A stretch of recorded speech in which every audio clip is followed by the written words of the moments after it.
Yeah. Hello, everybody. Welcome. Another edition And of we're the live. Pitre Dish. I got my stalker. She's the very first one to come on there. And Hey, Jackie. and I'm sure Hello. I haven't even had a chance to even share this out yet. So I'm doing that. Hey, I think you got one now, Terry. Okay, that's what I'm looking for. Let me take this out of this thing. So I could start blasting out. Yeah, I'm getting ready to blast. All right, where the hell is it? All right, there we are. Look, What if are you you go talking to your about Facebook page, you can share it straight from there. That's what Yeah. I'm doing. There we go. That's what I usually do anyway too. Okay, Tonight you put we it have on my page. we have host Mr. Chad Candy, Miss Jackie Harmon. Let me. Me? I'm going through a brain thing right now. Miss Terry, our newest host member, Miss Terry Wilson, and of course our guest tonight is Mr. Mike Heston Rogers. How you doing, Mr. Rogers? I don't want to call you Mr. Rogers. That sounds messed up, don't it? At least, But I'm sure he's been called Mr. Rogers his whole life. yeah. 2 We're weeks gonna watch you ago, change out your sweater and your shoes. 2 weeks ago when I did your show, Howard, I was very tired, and I know that showed a little, But Yeah. Well, it does. hell, I I'm mean, always tired, but I'm not so tired. I did not tonight. mean to send that sad face. I'm trying to share. Sorry. Better change that. That's bad for the algorithm. Here, let me Uh-oh. send a bunch of loves. Oh Yeah. Lord. But tonight, yeah, I want whoever's got the oh look, there's Jenny. Jenny sent me a message. Jenny, I was putting my computer desk together and new computer desk. So I'm sorry I couldn't get on the show with you today. Love to be on Jenny's show. We have a great time. Hi, Jenny. We got Miss Dawn and Mr. Matthew. Hey, actually, Matthew Carey's my new co-host for my new podcast. Which one? Naked and Afraid? Matthew Carey. No. No? It's a brand new podcast called Studio 13 that we're doing together. Well, that's right. I remember you telling me. Yeah, that. that's my co-host right there. He's great. You guys go follow him. He's amazing. So we got. Let's see. Boom. I'm just sharing this. He's thing huge out. on TikTok. Tell us how to find you on TikTok, Matthew. Got a huge following on there. Well, that's good. I like that. That's beautiful. That's a beautiful thing. Studio 13 in the Studio house. 13 in the house. Woo woo. Oh, somebody's phone ringing. Yeah, Michael, I'm in my office. How can I help you? and it's not a I've call got some that I music want. playing in the background. I can't understand. So Yeah, not me. I'm gonna stick this phone away here. So we're waiting for some more people to come in. hey, Courtney. All right. Hey, Y'all, Jenny. it's getting dark. I'm going to have to turn my light on and get a jacket. Hang on. There's the beautiful Miss Courtney Peterson. Hey, Courtney. Oh, wrong button. Let's see. I got it. I cannot pronounce. I'm sorry. What? Mike. Anastasia. Anastasia. Is that it? Yeah, it looks like What's up tonight? Tonight we're going to be interviewing Mr. Heston here, Mr. Mike Rogers Heston. I'm gonna call you Mr. Heston. How's that? I'm gonna just call you Mike. You're my brother. Heston is my son's first name. Yes. And let's see, we got T-Dog in the house. Uh-oh. We lost So Terry. I'm trying to share this thing. What happened to Terry? She's She'll be there. back. She just muted She her might mic be- and everything. She's got a Well, bag signal. I'm She still might be here. I'm sharing and it moving not come around. through, or she might have lost her video. Yeah, It was I'm dark. moving around. Her Can y'all picture still was hear me? dark for a while, like she lost her lighting. Well, y'all are in trouble when my shit goes dark because I'm either walking Can y'all outside hear to me? get something to eat or I'm going to take a crap. So that's what's happening with me. Get a ring light, then everyone can see you. I've got shit one. is Can y'all hear me? Yep. Yeah. Okay, I've got one, Jackie, and the thing blinds me. I can't use it. I've Oh. tried. It hurts my eyes. Put but like a really light piece of material over it, and you can still get the blue glow. Oh, that might work. I'll have to Yeah, try that. very thin piece of material. Y'all bear with me. I have my camera taken down for a minute while I move locations. Okay. I'm going to try to Now- get me a ring light. I like to sit outside. So anyway, I'm sorry. Go ahead, Mr. Heston. Before we get started, I want to also put this out there. May 22nd, of course, everybody knows I'm getting married, but also they have a function that's for Save Waverly Hills. So if you're not coming to the wedding, go to Kentucky, go Save Waverly. I mean, where I think they'll have it on Pac-Man Paranormal's page, or you can, if you know Ernie or Denise Pack, it's on their pages also. They having some kind of auction or something there for to raise funds for the Save Waverly Hills Foundation. Yeah, I guess it's a foundation. And if you go to the SaveWaverlyHills.com, you give a $25 donation, you get one of these cool looking shirts. Nice. And on the back, it has actually Waverly Hills. It's all Waverly. And guess what, guys? Since y'all paranormal investigators, we like shit that glows in the dark. All this glows in the dark. I glow in the dark. We know that. Well, see, they got these things positioned just right because you see these spikes, they over each nipple. So they're perfect. They are perfect for women. I suggest you get these. These are That line through there looks like an optical soundtrack. That's what it is. It's Yeah. actually an EVP. Okay. An actual EVP. When you play it, it says, "Look at my nipples." See? My nipples. So these dogs are going crazy in here now. So with that, and let's see. I think that's all I had for now. Let's get into. It's a big car show. There it is. Tim has it. It'd be a big car show that day in Ride. So yeah, please go out there. And if you don't, just if you're not there and if you're not at my wedding, we're also going to be doing Facebook Live wedding ceremony. So this ought to be interesting. You can actually see me run, but You're not the one I would think would be running, but But Mr. Heston, let's get to the nutshell of this thing. I don't know if you should use that. Just use Mike or Mike Heston or something. But Heston, All right. That's what I call my son because that's his first name. Okay. And it sounds like you're talking to him instead of me, so you're gonna lose me. All right, Mike. Let's get with you. Mike is a realist. I was just telling the folks in here before we came on live that the type of things that Mike is what he's doing, his projects and things. He's actually an extraordinary man.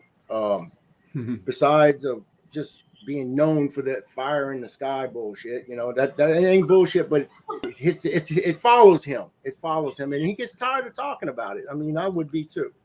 But besides that, the man is an excellent artist. I mean, he's got paintings and stuff all over the place. I mean, he's an excellent artist. He's writing a book right now. Matter of fact, we're going to try to help him with some of that tonight. Talking about illusions and optical, always from optical all the way to what nature has to offer, I believe. Yeah, I'll have to unravel that for you. Explain it. Yeah, but go ahead, Mike. You take it away. Well, yeah, I might as well take this opportunity. I was one of my projects, and I even did the cover for it and everything, is natural illusions. And the reason I chose that is because, first of all, it's more explanatory in the verbiage. You see, there are several kinds of illusions, not just optical. Everything is basically optical, and everything is also mental. I mean, everything goes to the brain to be anything, so you've got that mental connection. But aside from mental, you have man-made illusions, and man-made illusions can be bad or good. A lot of man-made illusions that are bad are like advertising. because you're not seeing the real thing. They're advertising something, they always glorify it, and so you don't get to see the real thing, even if it's just something simple like a person's arm and hand. They will actually do makeup and do all kinds of stuff to it, and then they can, now that we have digital technology, they can work with it after that and still look live, look like right at the time, and still be affected by it. A lot of stuff like that going on. You can't believe your eyes anymore. In Green screen. advertising, oh yeah, in advertising, they can basically do anything they want, and so Yep. you have to actually use your brain to decide what to buy, what service to tie into, because you can't believe what you see, you can't believe what you hear, or what you feel. But here's the difference. There's another kind of illusion, which doesn't include everything, but it does include specific things. And I can tell you the way to tell it. It's natural illusions. Natural illusions are the big thing. And they're the thing that you can't change, and they're the thing you can't do anything about. See, man-made illusions can be avoided.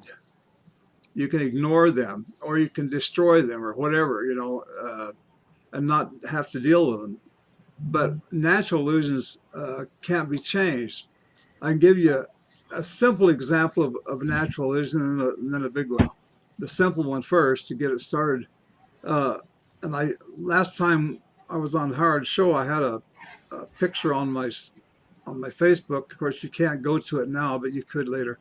And it's a picture. Basically, the picture behind it is just a scene of a highway and the stripes, the dotted line, you might call it.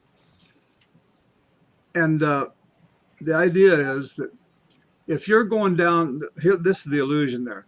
If you're going down a highway at highway speed, that dotted line out in front of you has the stripes, and they look to be, if you're going the highway speed, they'll look to be somewhere between 3 and 6 feet long. Most people don't think anything of it because they just think that's what it is. If you pull over, if you've never done this before, if you don't know about this, and you pull over and you actually look or measure the size of those lines, they're anywhere from 16 to 23 or 24 feet long. And they get longer with freeways. In other words, the faster the highway speed, the longer the lines are. And that's quite a big illusion, even though it's one of the smaller ones. It's barely an illusion. It's there all the time. That's just it. You can never change it. It doesn't matter that you happen to know that at highway speed the lines are, let's say, 4 feet long, and if you stop, they're 20 feet long if you measure them. That's knowing that isn't going to change anything. So that's a natural illusion, even though the lines are made by man. There's a natural illusion going on there.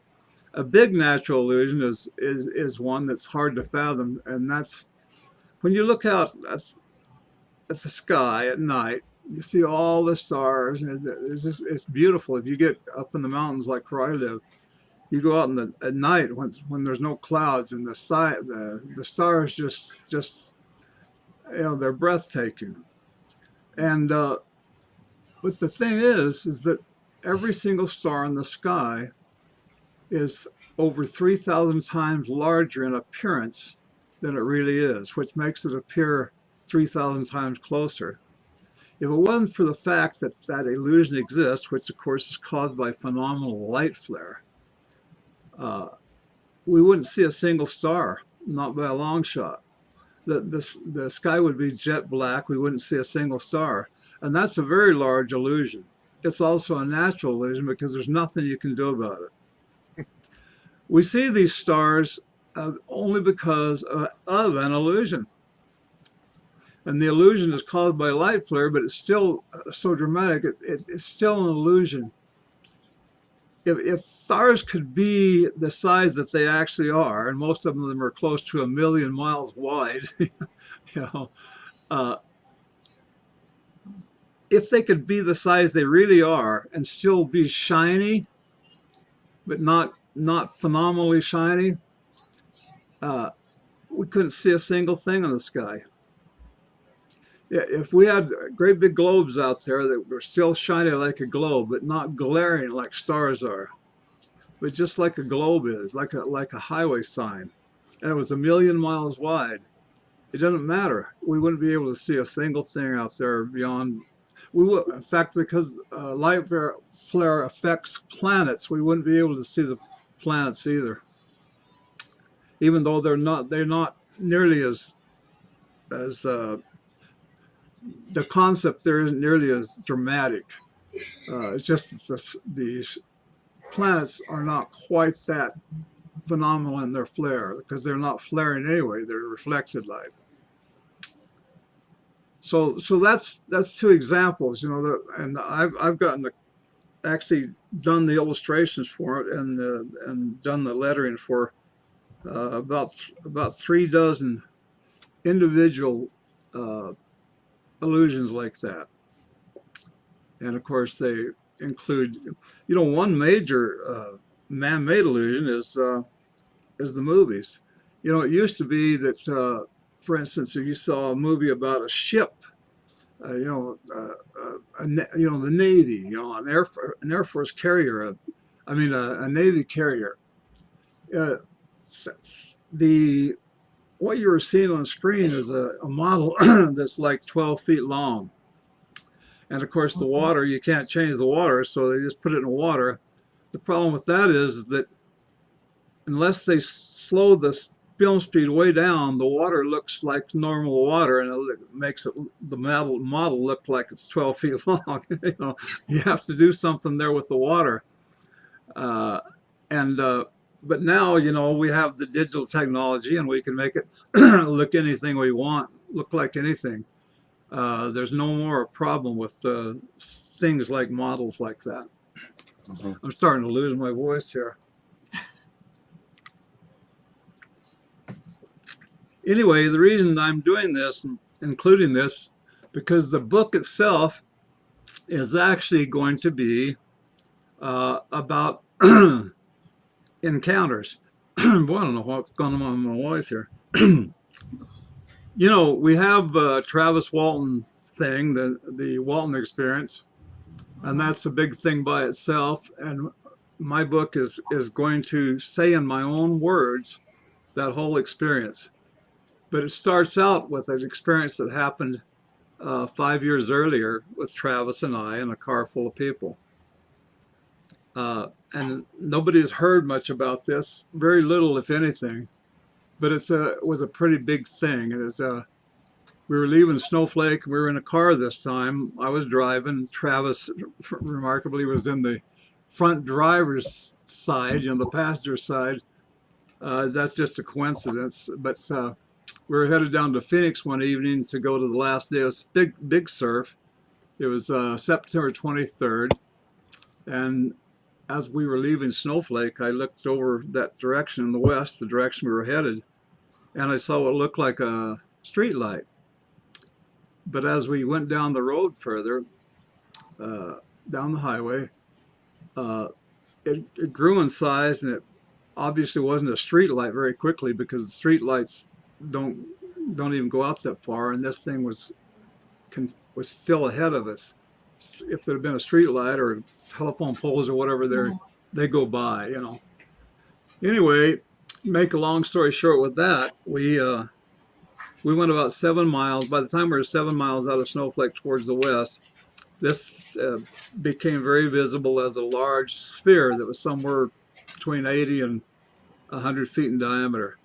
And it was lighted, but it was lighted very strangely. The center of it looked to be purplish, and the outside gradually became more and more golden, and then very outside of it, more or less white. So whatever this was, it was glowing from within, but it had no details really. Just it was reflecting the ground. The bottom side of the sphere was reflecting the ground, and at the same time, at least part of the time, when it had a light come on the bottom of it, and that light was lighting up an area underneath it, the size of a couple of football fields, and that would show in the bottom of the sphere, reflect. But when we came over a rise, which is a very, very small ridge, not a very high ridge, just kind of a small one, there was a school bus off the road, just parked in a parking space there, or side road there. Didn't pay much attention to that at the time, but once we were on that ridge there and could see this light, it was a light coming down from the bottom of the sphere, and it was coming from a point, not a fixture, just like it went to nothing, which made it hard to understand, because it was a point, literally a point, and yet it was lighting up as brighter than daylight, this area, the huge underneath it, and it was moving. It was always moving. As we were coming up to it, it was moving up towards us and down very slowly, and it by the time we got onto this ridge, it was already starting to head back up, and was creating the clouds that it came out of. And the clouds were only 200 or 300 feet in the air, above the ground. So it was an extremely unusual sighting or encounter, whatever you want to call it. Nobody was abducted, but we did get very close to it. And the thing that was one of the remarkable things is that there was a mist in the air around it. When we kind of went through the area where this thing had been, the windshield got covered with a mist, and we went on. I didn't stop there. I should have, but I didn't. But we were trying to get to the valley, and I didn't want to be real late. And it's a 4-hour trip anyway. Later on down the road, I decided to stop, and when we did, we spent quite a bit of time, several minutes, because this thing had gone up into the clouds and disappeared, and then it took off towards the west, and when it did, it left a big line of clouds behind it, and the clouds were all lit up this orange color, white, pinkish, orangish, yellowish. I don't know how I was doing it, but it was spectacular, and it never did appear again. It apparently just kept going west. I don't know where it went, but these clouds were lit up like that, and so the clouds were like a long band of clouds, but they were lit up, and they stayed lit up even after we left, and we went on down the valley. But that happened, and I have no way of explaining it. I will say this: that, we've counted 17 other witnesses that I've talked to. For instance, the school bus had a driver, and it had, I believe, eight kids in it. They were all football players, at least high school football players, going home to Heber, which is the town we went through shortly after seeing that object. And these guys didn't talk about it, but the bus driver's name was Rue Hunt, and I knew him pretty well. And the first time I even knew who it was in that school bus was 5 years later, a little over 5 years, as a result of the thing that happened to Travis and I in 1975. The following spring, there was our very first conference that we ever attended, that I ever went to. And it was Tonopah. I don't know if anybody remembers Tonopah, but Tonopah is out west of Phoenix a ways. And it's remarkable because two of the buildings look built to shape like UFOs. Anyway, when we were at that convention or that conference, one of the first speakers, in fact, the first speaker up, was a guy named Rue Hunt. He was driving that bus, and he spoke all about that, told about it, And they luckily they were making a tape of those things, a cassette tape, and I bought one. So I have that cassette tape, of his, the way he explains the whole thing. He explains the whole thing, and at the same time, the same event. And so we have those guys. The kids on the bus were not in the tape, just Rue Hunt, but he talks about what they all saw and everything. And then later on, Travis and I run into these two guys that used to work for me a long time before that, who had seen this object and described it the same way, but they were on the other side. They're not exactly on the other side, but basically a different position that was on the other side. So altogether 17 witnesses to this event, and it was never showed up in any, it was never reported to any UFO reporting center, nobody. They just like it off the charts, but we saw it, and 17 people witnessed it. Inside the vehicle, besides Travis and I, was my wife at the time, Katie, two of my sisters, Joy and Dana Rogers, and my brother Charles Rogers, and of course they all remember it quite well. And that wasn't the first thing that ever happened to me. My first thing that happened to me involving UFOs was about either 2 or 3 years earlier in the summer, and my brother and I encountered a sphere again, which came down and was just a sighting, really. Nothing happened other than that, but it was very unusual because it stayed in one spot for over a half an hour and then took off just in a blur. And I'm sure you've seen that U.S. Air Force footage or just U.S. military footage that they released of all those spheres that they had catch, and it was they couldn't catch up to it. It would be outrunning the jets, and then all of a sudden it would come back and go the other way. Haven't seen it. Yeah, remember when they were releasing all that UFO footage, or last year or something, and they said they were going to release all that UFO information? Well, I remember the Tic Tac thing. Yeah, but are you talking about something different? Well, I don't know. I was just watching videos about it, and it would show it was made this year or last year. The videos were, or the compilation of videos were, and it would have them talking on the radio, and it was saying it was newly released. I think it was over by Australia or something. Well, you call them spheres. Yeah. You called them spheres, Well, that's what they said they were. They look like a Tic Tac. Yeah, Martin Sawyer saying it evidently came off the Nimitz, maybe. Maybe. Nimitz ship, aircraft carrier. Yeah, I believe it's aircraft carrier. Okay. Well, there's a they lot of things I haven't seen. They could see them, but they couldn't get a radar lock on them or anything. But it would come up on the radar, but it was too.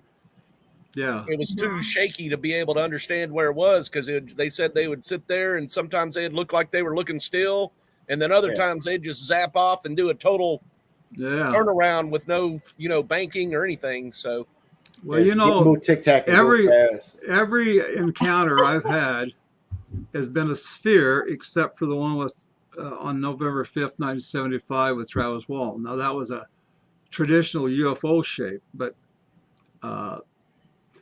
spheres have always been a little larger. At least it seemed to be a little larger. One I saw making a crop circle in England. I actually went over there 3 different, because I'm a semi-skeptic. Right. And what that means is I want to know the damn truth, and I'm going to see it the way it really is. I don't care. It doesn't matter to me personally inside if it's not real, if it's a hoax, or if it's just a natural thing. I want to know that. And I'm not going to say anything different. So I spent 3 different parts of 3 different seasons over there with crop circle seasons.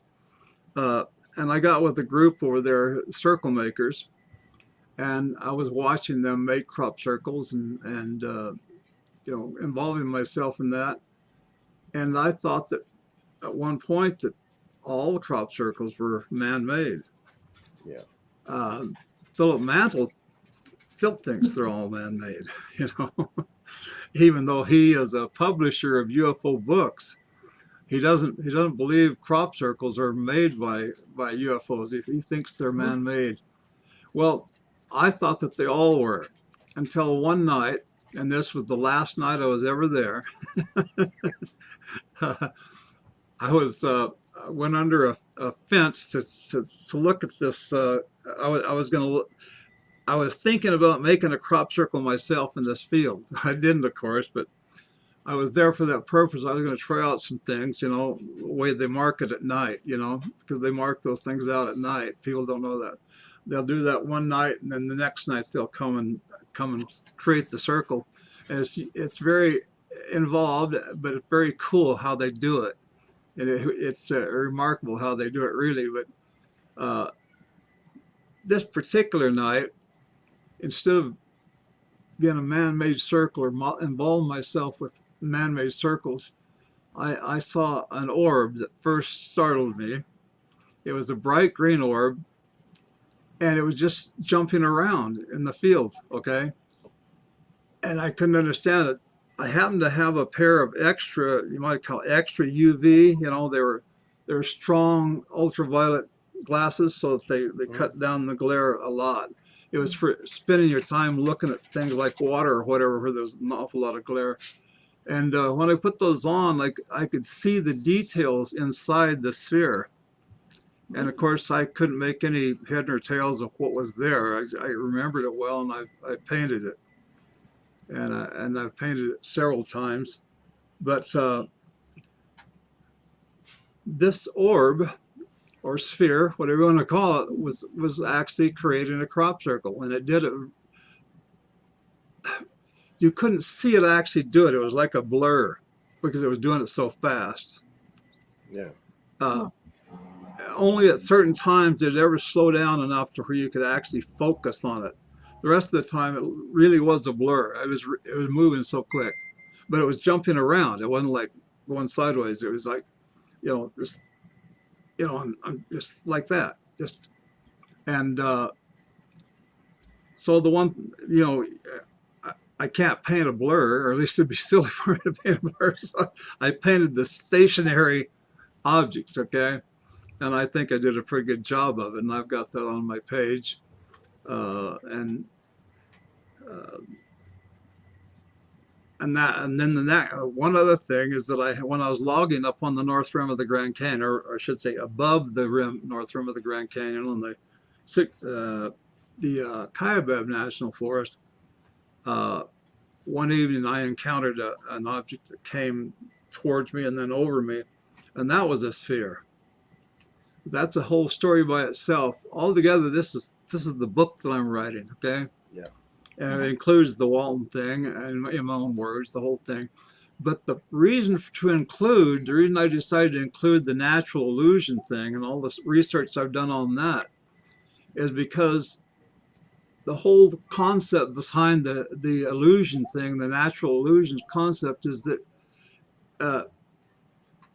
to me, you can't know reality until you know what the illusions are. And the truth is that you could call life itself an illusion because there are so many illusions in life, it becomes hard to distinguish. But in the process of knowing the illusions, you become very knowledgeable of what the illusions are, and therefore very knowledgeable of what isn't. And that's what's important. What's important is because to distinguish the dramatic difference between reality and illusion. Sorry, guys. And that dog barking is not an illusion. That's distracting. Well, I've seen some video video footage anyway of these, what you're talking about earlier, because it's going on here in the chat room a lot about the crop circles. Yeah. And I've seen where it looks like balls of light, and it's usually like two that coincide with each other. And they actually create these crop circles that you see that we see around the world. Do you have some video of that, you say? No, I've seen video of that. Oh. You can pull it up anywhere, actually. And YouTube's a great place to find that. To me, it almost seems like they might be like probes and send it from another ship, or it could be even military. You don't know. Nowadays, I mean, heck, these things are possible, and they just make these elaborate crop circles. I mean, if you go back and look at some of the UFO pictures that were taken back in the 50s and the 60s, and you see these, it's a UFO. You look at it today, it's a freaking stealth fighter. You know, and it's weird. I mean, does the United States have that type of technology now, and they just don't want to share? They weren't telling us about it, right? Right. So now we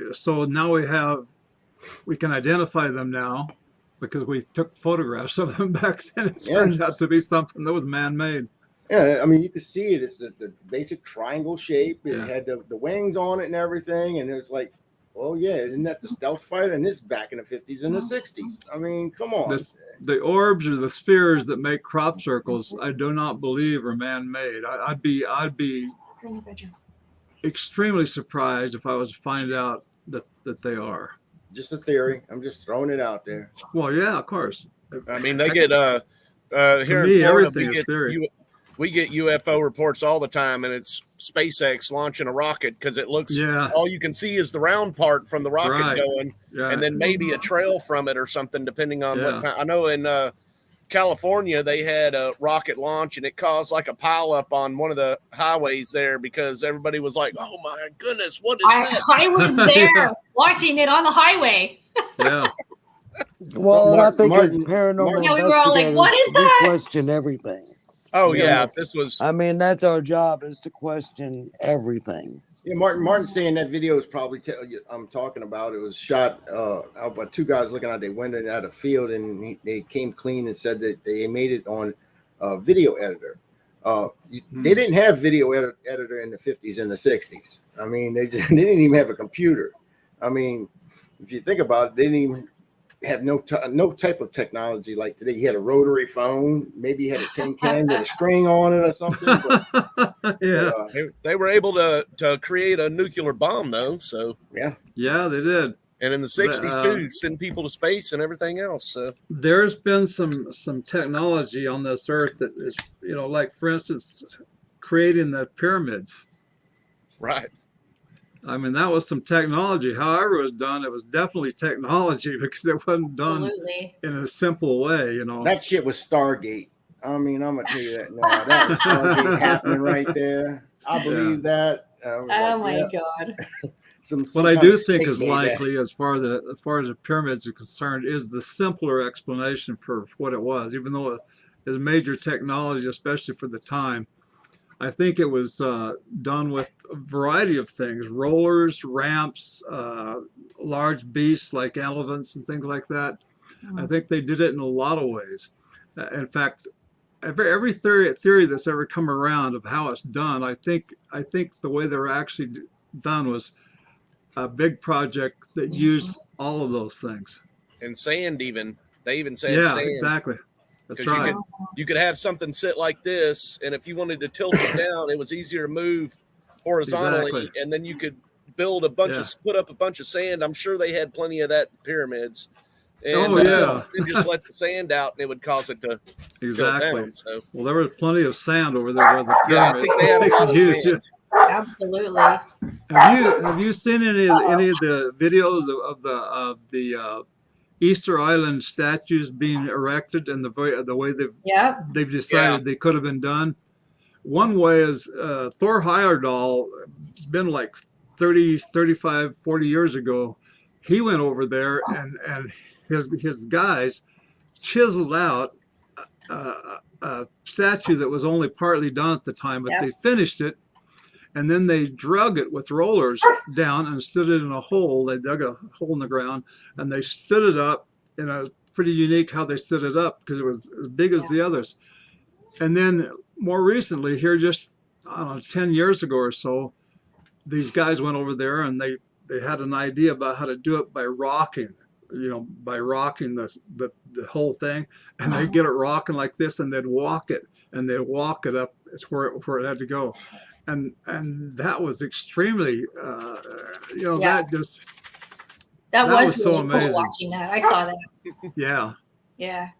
Mike, I'm fascinated by how many experiences you have had in your lifetime. How far back does this go for you?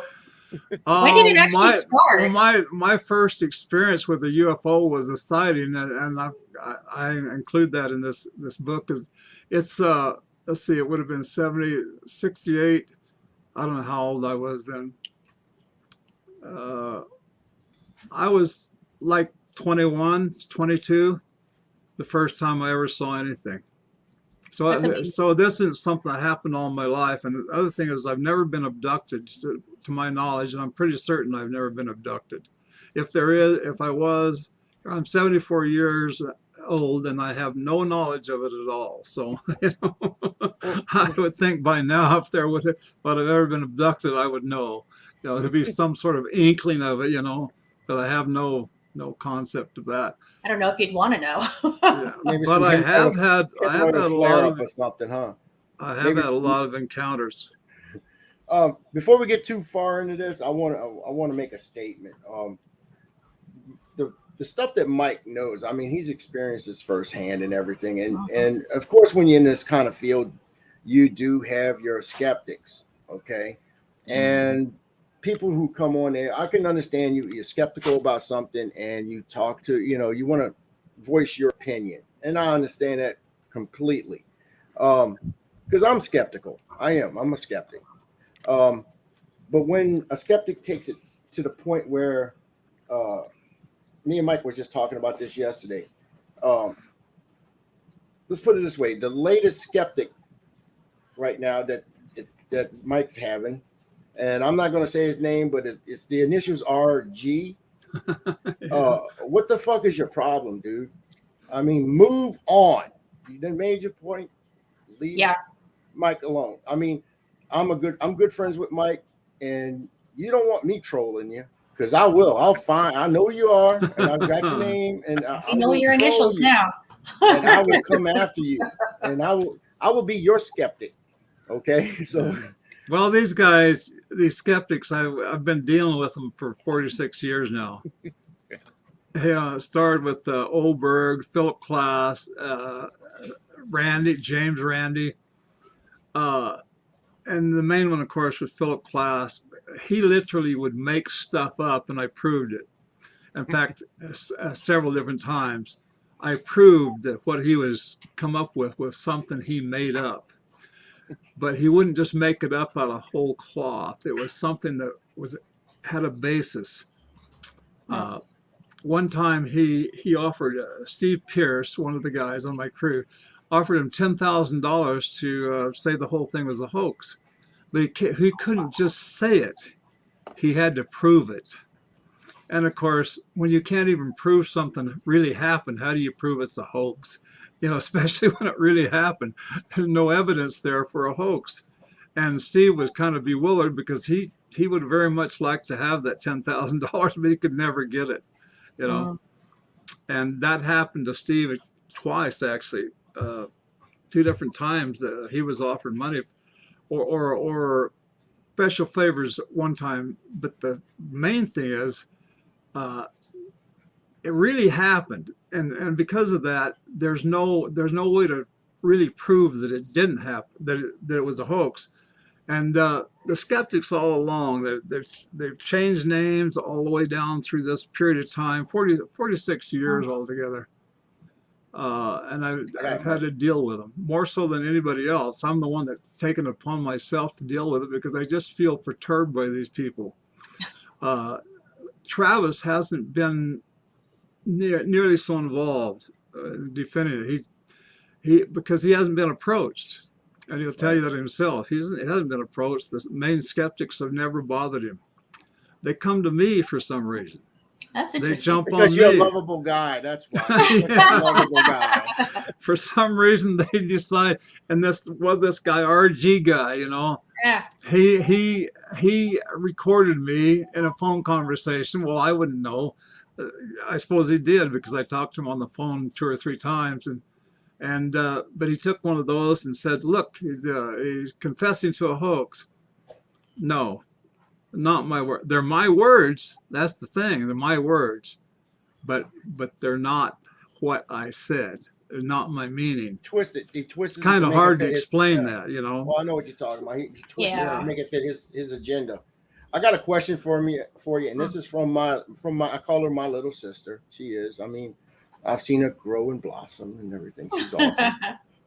Do you feel that those who have encounters often are highly tuned into that, so to speak? Have talked to several people who have had encounters, and once they do, it seems they continue. I guess I got that right there. Do you feel that those who have had encounters often are highly tuned in, so to speak? So, well, say, I guess what she's asking is, if you had an encounter, do they still continue? Well, to me, I've had, let's see, one, two. What I've had is 5 encounters. All the rest of them are like misconceptions. This one time, Travis and I had a thought, what we thought was a UFO. I saw it first.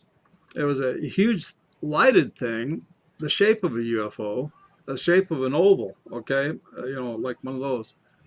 But it was obviously huge because it was huge in the sky, and it was very obviously very high and very far away. I asked my wife to go get binoculars out of the house, and she did. Well, in the meantime, I had called Travis, on the phone, and he was there, and he immediately answered. And I told him, go outside and look to the south, and he did. And he says, whoa. And I said, yeah. I says, how big does that look to you? And where does it look like it's over? Does it look like it's over where I am in Shoal? And he says, no, it looks to be way high. And when my wife brought me the binoculars, I looked at it and I could see it was clearly like a weather balloon. But the thing with it was like a combination. It had the big main thing that created the oval, okay, but it had four things that came down, like an upside down teardrop. But didn't they see those same type of crafts over Gulf Breeze, Florida? Well, this was actually in fact, it was explained on the news later that it was a weather balloon. Okay. It wasn't a weather balloon, but it was like one. It had scientific purposes, and it had these 4 pedestal-like things that came down from the bottom of it. They looked like instrument packages. You know how a balloon has one instrument package? Right. This had 4 of them. It had multiple ones. So it was 4 balloons combined, which altogether took on this oval shape. Yeah. A flattened sphere, in other words. Right. Yeah. Because the pressure from the atmosphere is actually going to push down on that. Well, balloon. it could have been the atmosphere. It could have been the way it was built. I don't know. Yeah, could be.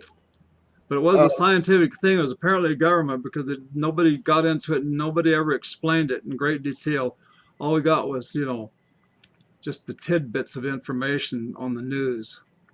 Yeah, Jillian Murphy's asking a question. She says, do you think Area 51 has proof evidence hidden about UFOs?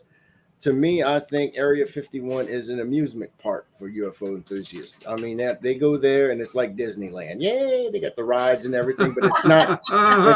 It's not where they keep them at. No. Yeah, I think that's where they keep them at. That wouldn't be surprised at all if they had. And I've heard about Area S4. I'll tell you what I think about Area 51.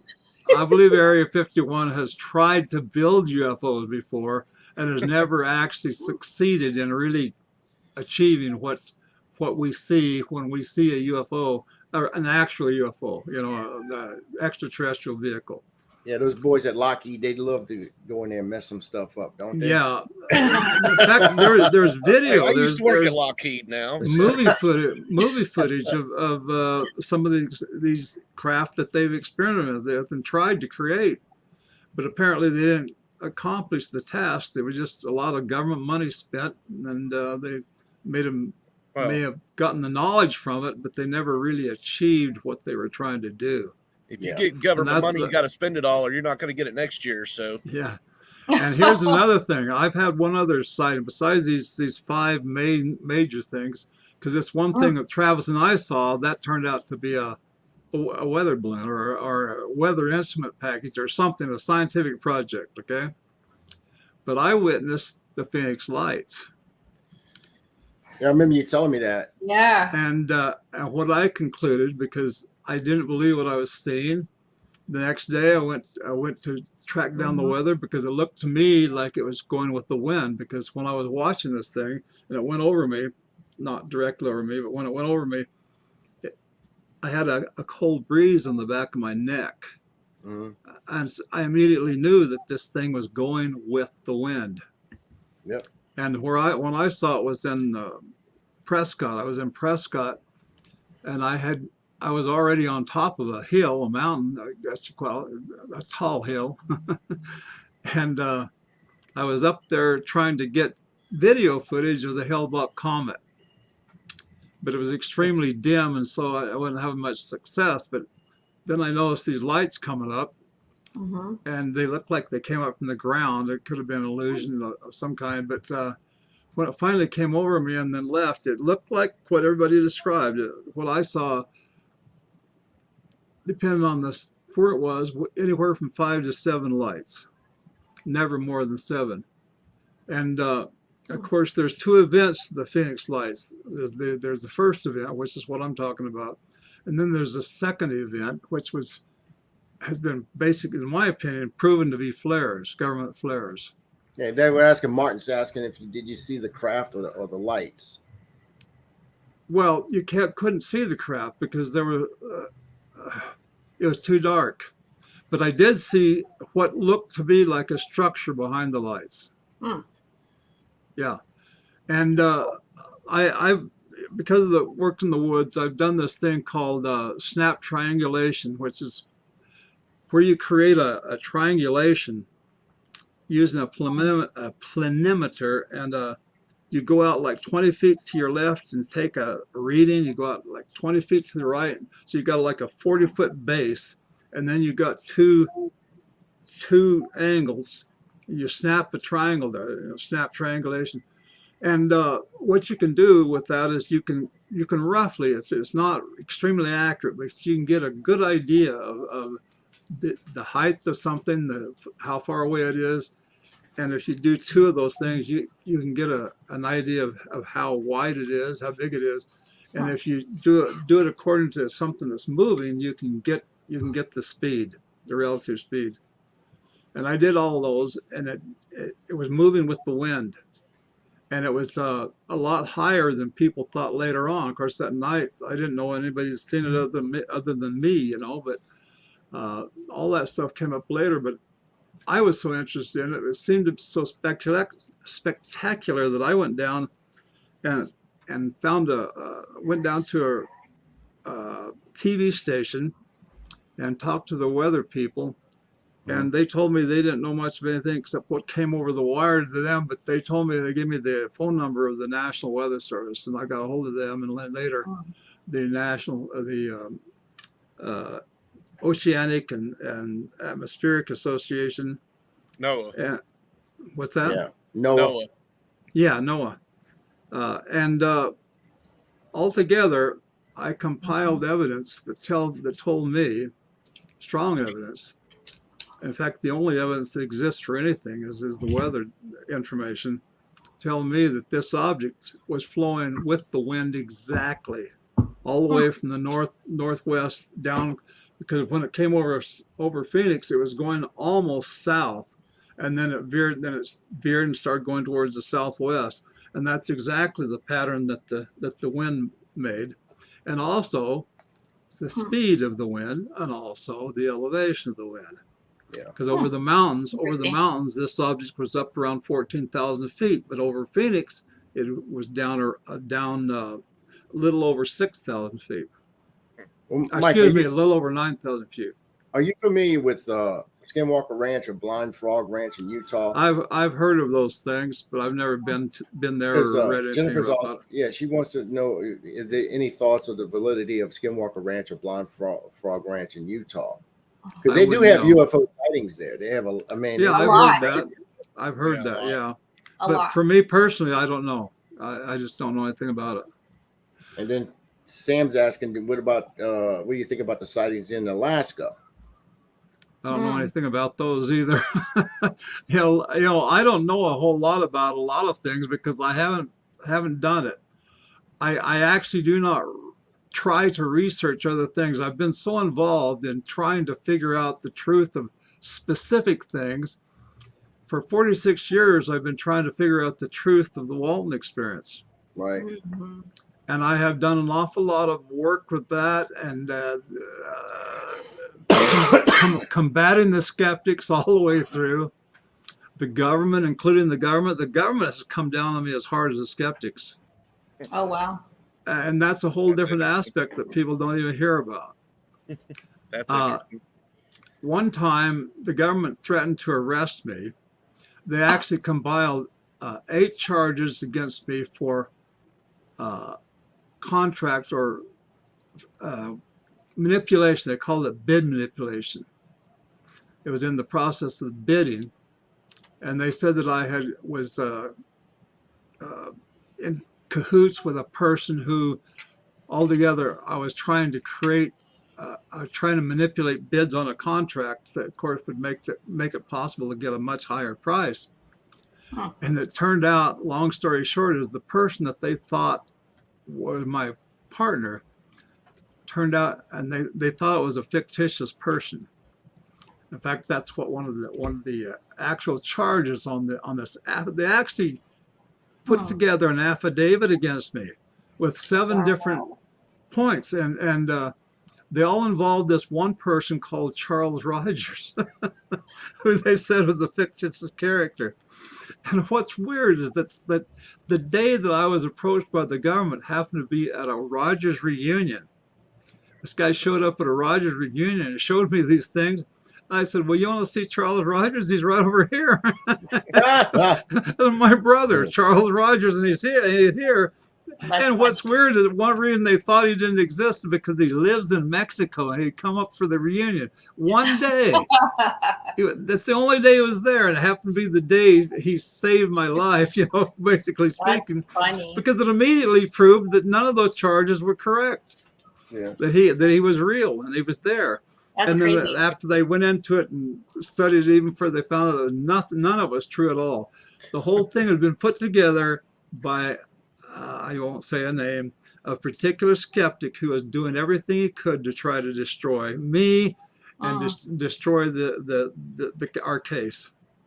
Okay. And I it want to didn't ask. work. I want to see if Terry has a question, because this is totally out of her genre, I think. And and she hasn't said Not too mine. much.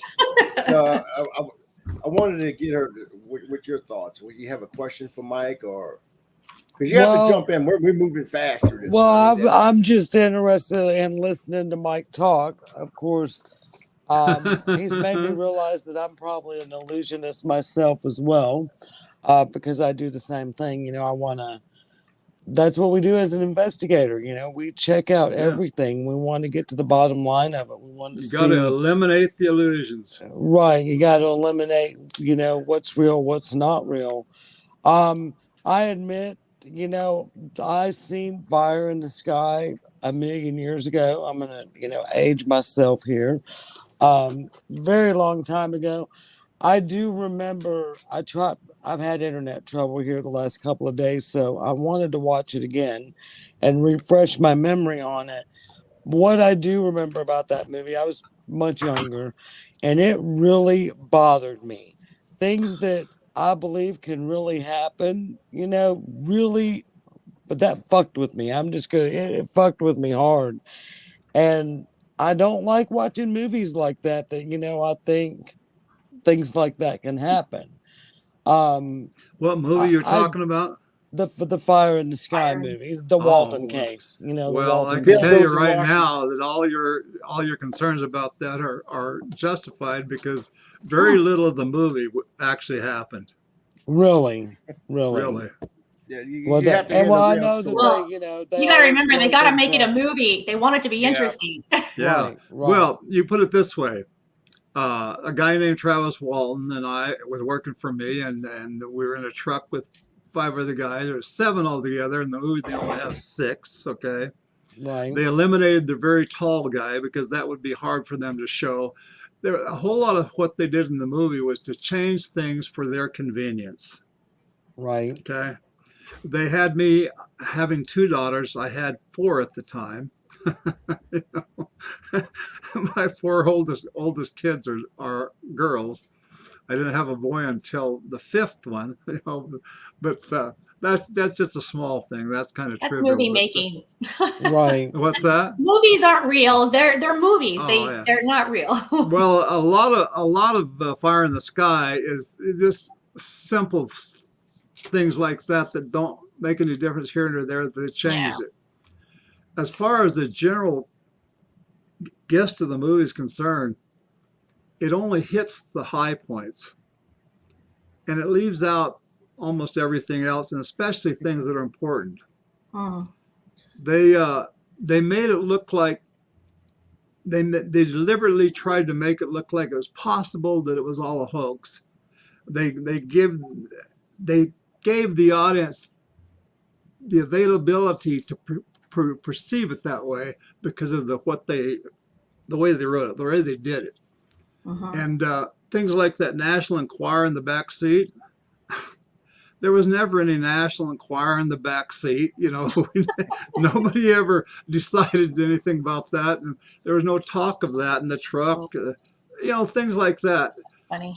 They played it down. Let's put it this way: the movie plays down the reality. Right. Oh, I'm sure. I mean, They don't want to freak people out either. But if you watch Well, the beginning of the movie, they that's did. why they What's say up, Terry? She's freaked They out. did pretty good with Travis's part of it, but the thing of it is that is fictitious. None of that happened. What Travis experienced didn't happen. The movie doesn't even give you even anywhere near an accurate portrayal of that. There were so no what would you say, grubby Mike, aliens, you know? Go ahead. what would you say was the most important thing that you feel that they left out of the movie? There's several. Big ones? Okay. Yeah, they give us the highlights. If you were to do Okay, a documentary, here's a very important one.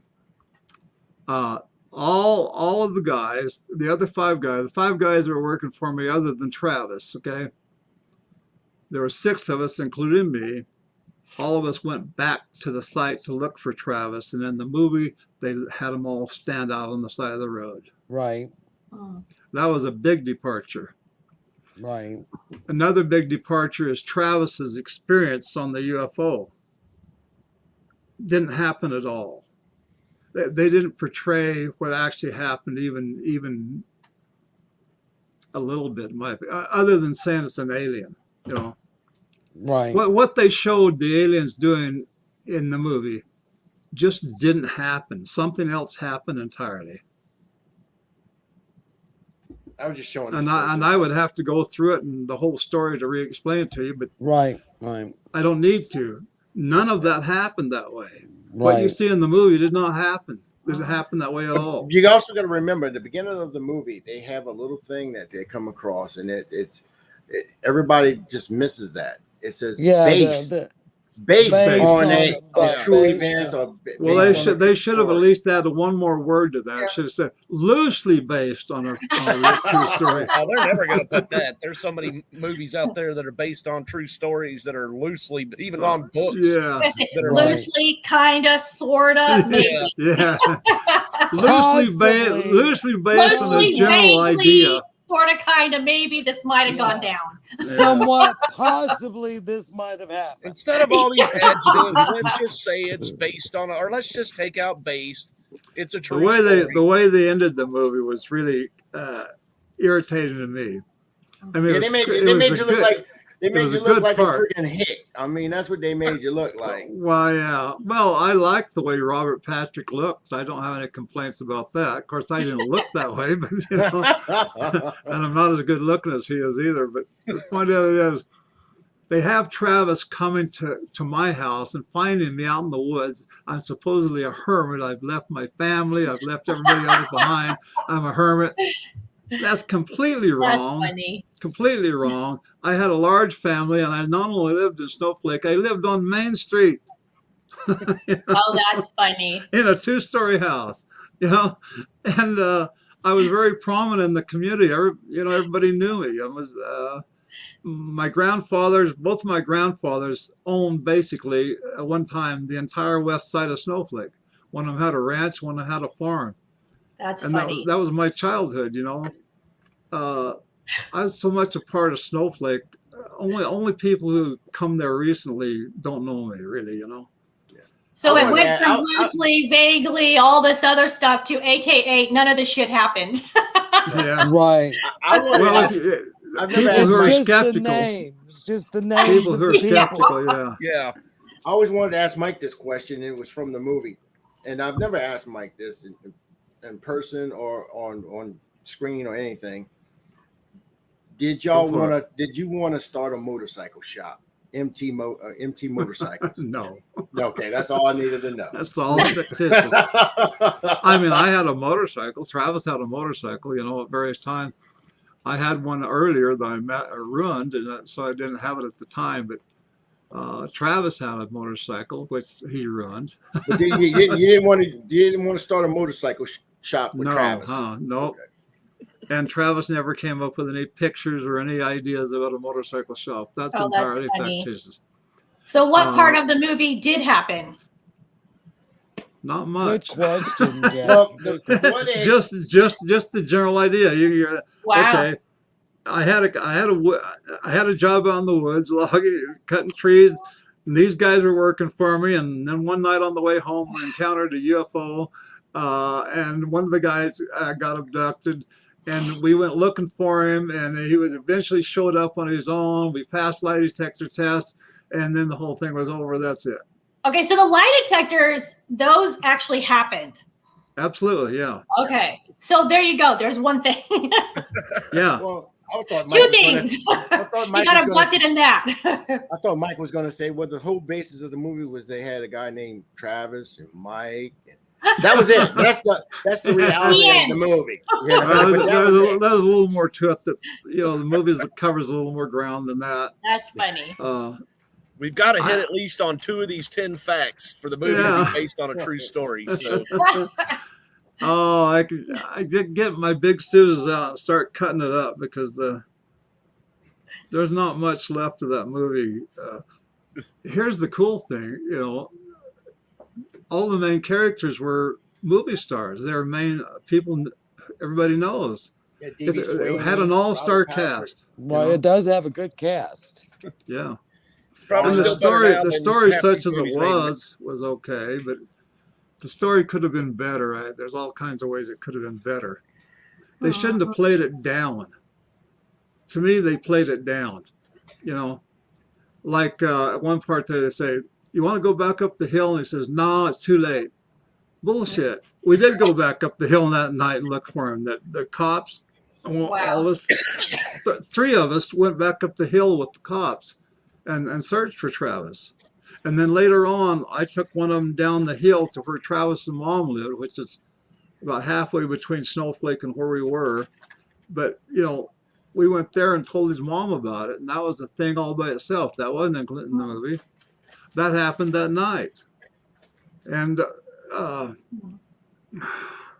so, at one point, I think it was the second or third day during the search, I ran into this guy who had a Geiger counter. I asked him what he was doing with it. He said he's checking for radiation.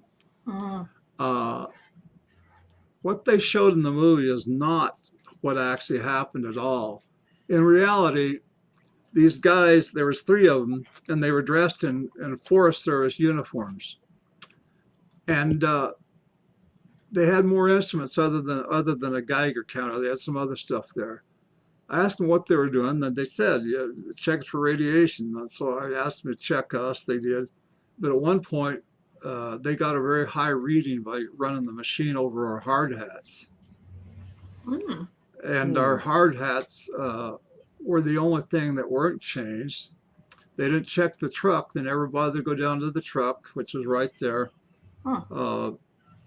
They became like angered or something, and they rolled up the machines and they left. They walked up over the ridge and disappeared. Nobody ever saw them again. Don't know who they were. Oh, wow.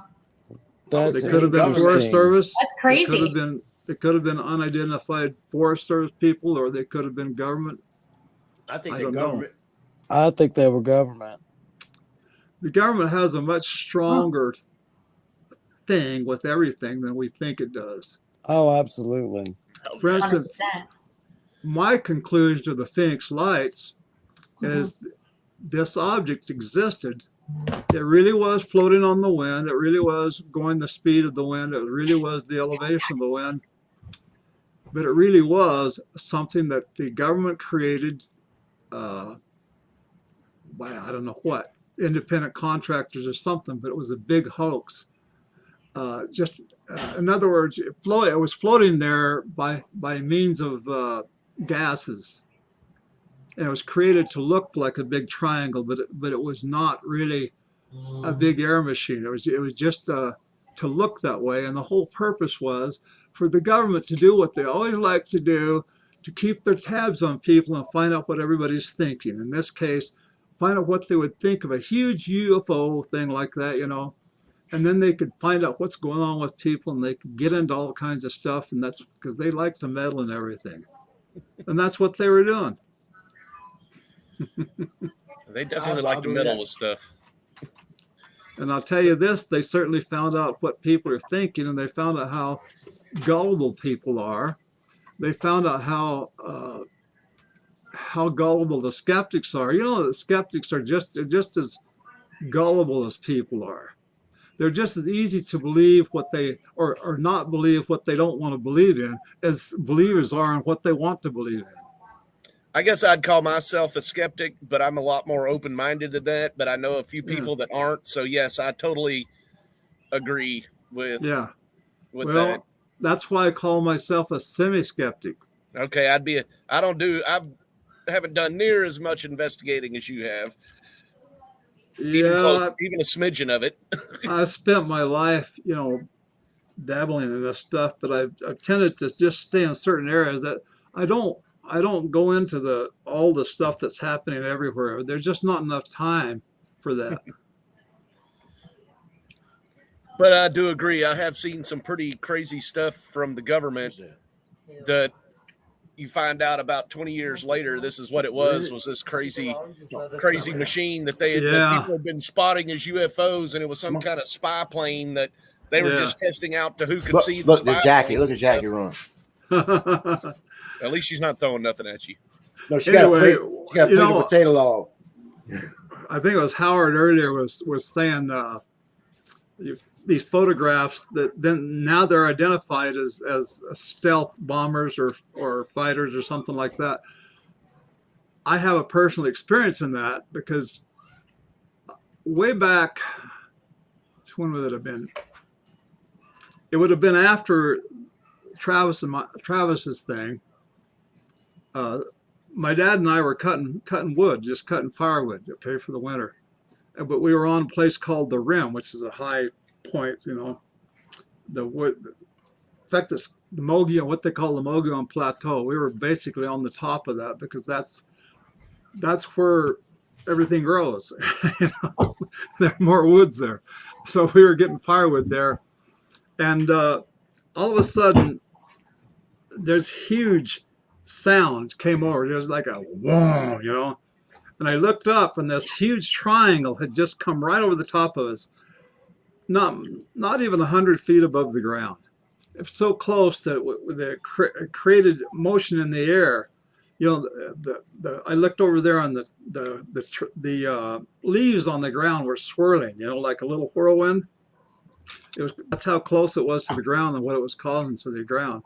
And as it went away, you could see that it was a craft. You know, you could see that it was blowing something out behind it, and I could see that it was a jet. I didn't know what the hell it was, but that turned out to be a stealth bomber, like a B-3 bomber. Oh. Mike, what are your thoughts about underwater UFOs?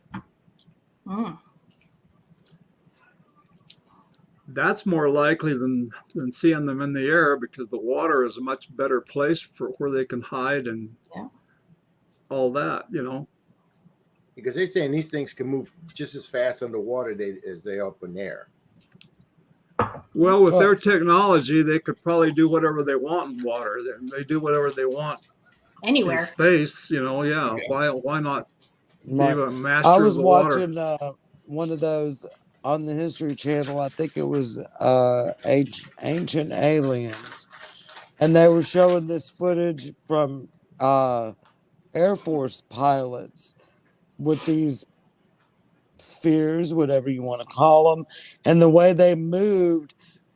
And then one just it appeared that it shot straight down into the ocean.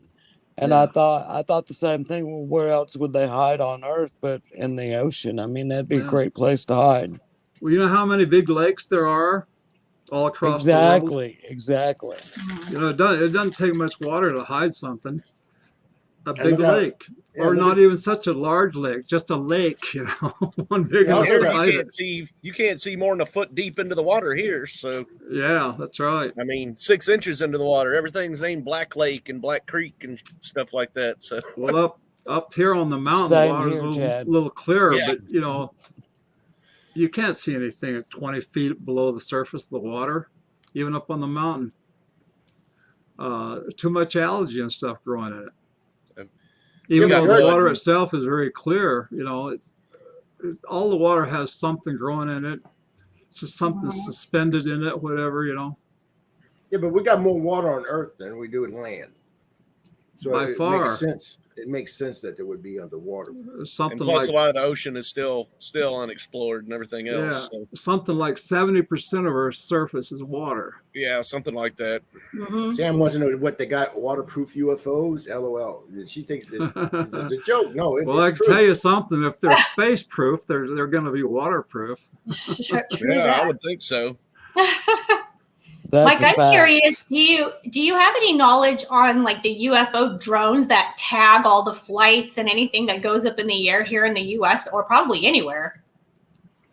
Well, I don't know exactly what your question is. The UFO drones that people are saying they can see, they're catching Oh, them on video. Well, they are, but they're man-made.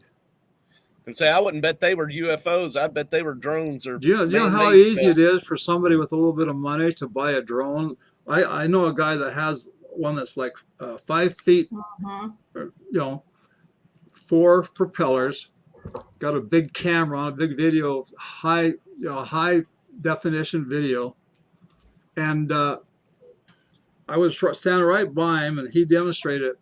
It was way up there in the sky, and then he brought it down. And it came really fast. I thought it was going to hit us, but just before it got us, it went vroom, like that, just Mhm. tilted up like that and braked itself, and then settled back down, and then it came over slow, stood right in front of us, and then stayed exactly there, just exactly there. Wouldn't move at all. The drones are such technology that anything's possible, especially if you have more technology and more money. They can do anything with it. We used to make them when I worked at at Lockheed Martin. When I talked about that, was the military drones, and they controlled them all with the Xbox controller, and that was 15 years ago. So Yeah. Well, they can do it by all kinds of different control. oh yeah, I was just saying that's how simple it was. Was they just use an Xbox controller to control Yeah. it? Yeah. And I don't from know if there you on- guys asked why I walked out a minute ago, but Mike, have you ever considered redoing the movie exactly the way that it actually happened?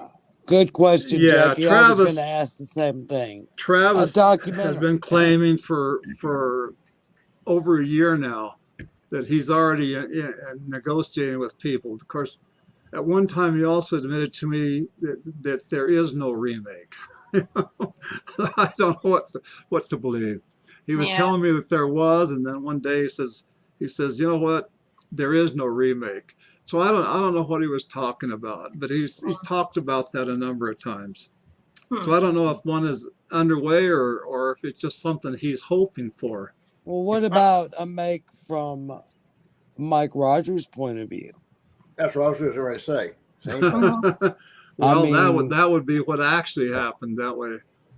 Well, I don't know if Hollywood that's- I don't know if Hollywood would want to touch that. Hollywood may not want to touch it, but I think a lot of us would want to see it. And, Everybody need would, you don't everybody need would like Hollywood to see anymore. what really happened. If Right. anything, yeah, even write a book about it. You know, right. Well, that's You know- what I'm doing. They could make a movie from that, maybe. That's what I was going to Yeah. say. You get that book out there, and you're probably, I feel like you're going to be approached by a lot of them then wanting to tell your story. Title it "The Truth." Yeah. That actually Well, I happened. just think And the first tell them in thing your- they're going to do is, we want to make this movie of your book, but we'd like to change this. And Oh. And you tell Well, them, then nope. it's no longer the truth. Right. And you tell them, nope, I'll wait for the next production company to come Yeah. to me. Yeah. No, I don't think so. We've already got one. It's called Fire in the Sky. It Mhm. makes all those departures already, so there's no point in doing that again. right? Right. I love the fact that we know the truth because when I saw the movie, I thought that was what happened. Oh, I Yeah, do a lot too. of people do. Yeah. You know, Travis who wouldn't? has written a book, and it's in my opinion makes a few departures because that's of his perception. You know, he Right. perceives things a little differently than anybody. You know, Sure. everybody perceives things differently than the next guy.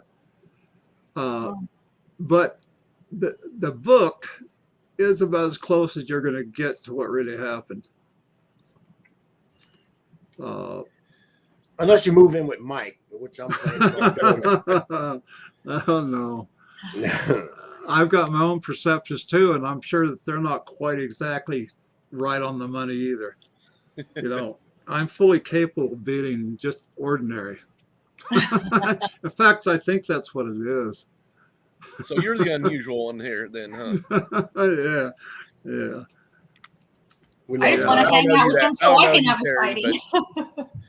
I don't know you, Terry, but I bet Howard and Jackie, neither one of them go around acting normal. So What's normal? Howard, Yeah. are you eating? You eating a hamburger? The only normal around here, Chad, Skittles. is Oh, the dryer. Skittles, huh? A setting on the dryer. Wait, what? A setting setting on the dryer.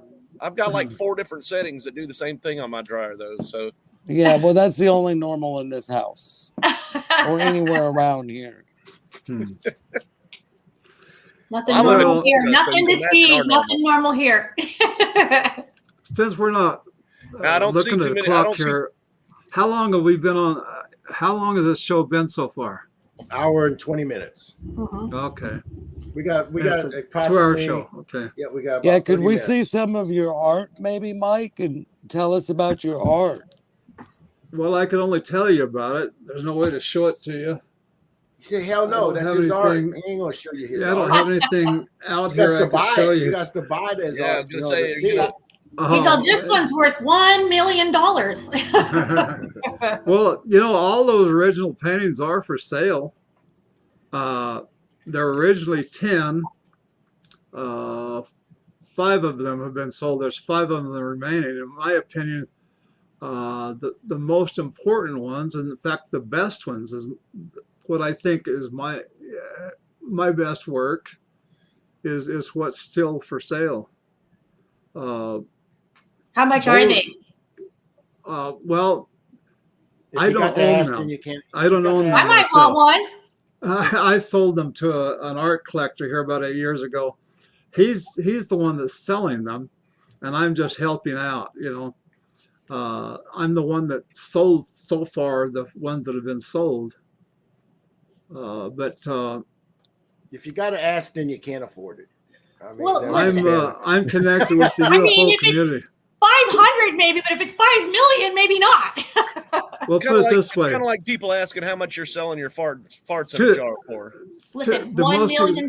the most Are you expensive joking? one sold for $1,500. Well, In see, fact, no, that's not that two of bad. them- I don't two think of them that's that sold bad. for $1,500, and another 2 have sold for $1,000. See, I don't think that's bad at all. However, the guy that owns them wants the one that's on the cover of the Walton or the Fire in the Sky, that book. He wants $4,000 for that one, See what I mean? but that's the most expensive one. Now, The what's your cover- favorite? Oh, I What's don't your have a favorite one? You don't have a Well, favorite? I guess my favorite is the cover for Fire in the Sky. Now you Yeah. might be able to commission Mike, and have him do one for you. A couple of $1,000, throw it his way. And I'm going to start a What? GoFundMe page. What are you saying? I said he might be able to commission you to do a painting, and it'll just cost you a couple of $1,000. I'm open for painting anything new on commission. Ooh. I'd love to have I've done a little Get bit Jackie started photo on work. that. I know. Actually, this book I'm working on, every illustration has already been done. I've already done all the artwork. That's one thing that is finished. I could add to it, but there's already over 20 paintings that I've done for it. I'll be waiting for my copy to come. Yeah. Yeah, Anyone was who's good. on here now watching and who might watch later, where can they actually find those if they're interested in buying one now? On my Facebook. In fact, if you were to contact me on Messenger, it's the only private part of it, and ask for that, I could send you on Messenger or through email any and all of the ones that remain that are still there for sale. That's awesome. But those two main ones that you could easily identify with is the cover of both of Travis's books, That's the Walton Experience, the cover of that, and then the Fire in the Sky. And then there's a painting I could describe pretty easy. It's the truck fleeing the scene, more or less. It's all dark except you see like glimmer coming through the trees from the UFO, and then the headlights of the truck. The headlights of the truck speeding away. That painting was actually had been two times to me personally.